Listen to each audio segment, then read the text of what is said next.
All right, hitting the road today, driving over to Brisbane. First stop is Waco.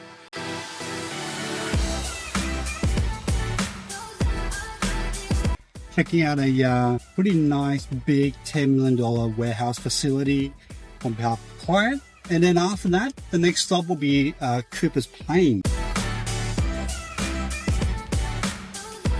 An old, smaller factory with a bit of a refurb value add opportunity.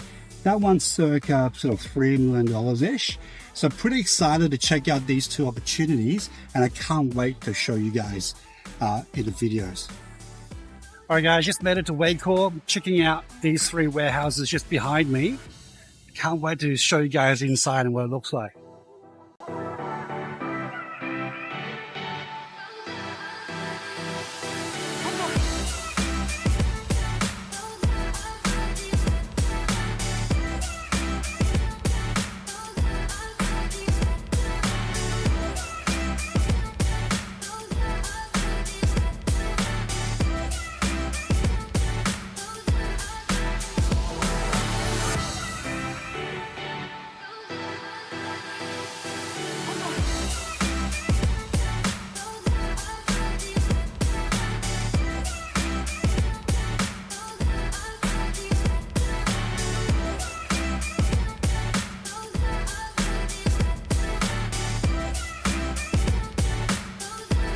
Alright guys, just arrived at my next location.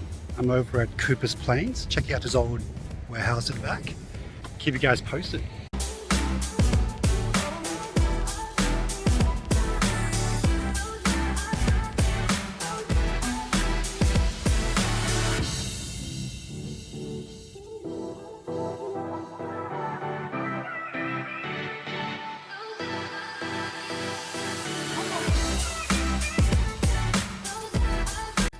So I've just wrapped up my half-day tour in Brisbane, checked out two properties, and they're both really interesting.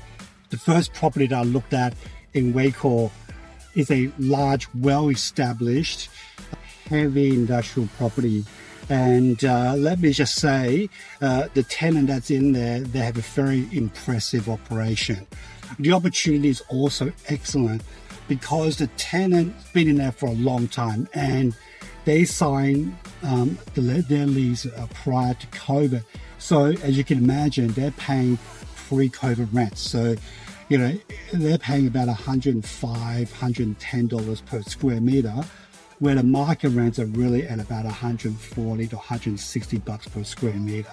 So definitely will be recommending it to my client and definitely be putting in an offer. Depending on how we go, we might have another asset that's going to turn us a couple of $1 million in profit in a few years' time. Now, the second property is even more interesting in Cooper's Plains. It is a really old shed, and the owner is a private owner. He's owned it for about, God knows how long, 2 or 3 decades. And he's just, retired and just wants to sell the property and just enjoy life. All the tenants are on month-to-month leases, and they're all paying about 50% below market rent, which is just blows my mind how someone manages their property like that. But hey, that's also where the opportunity is and how we can add value.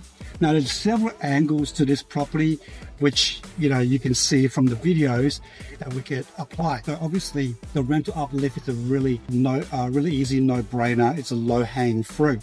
However, there's also excellent future development potential. The land itself actually exceeds beyond the fence. It actually encompasses the green area, the creek down the back. So the total land area is about 8,000 square meters. On the property, on the land at the moment, the building is only 2,350 square meters. So there is scope to double the lettable area, or basically double the footprint on that piece of land. So there's definitely future development potential. So we can definitely renew the lease, bring it up to market, which would instantly increase the value of the property significantly. And then the other thing we could do in the background while we're collecting good rent is apply for a DA for a development, probably a strata industrial development, probably small industrial units of 100, 200 square meters, and you probably have about 20 of them, straight down block. And that could yield, gosh, I don't know, 16, 17, 18, maybe up to $20 million in gross realization.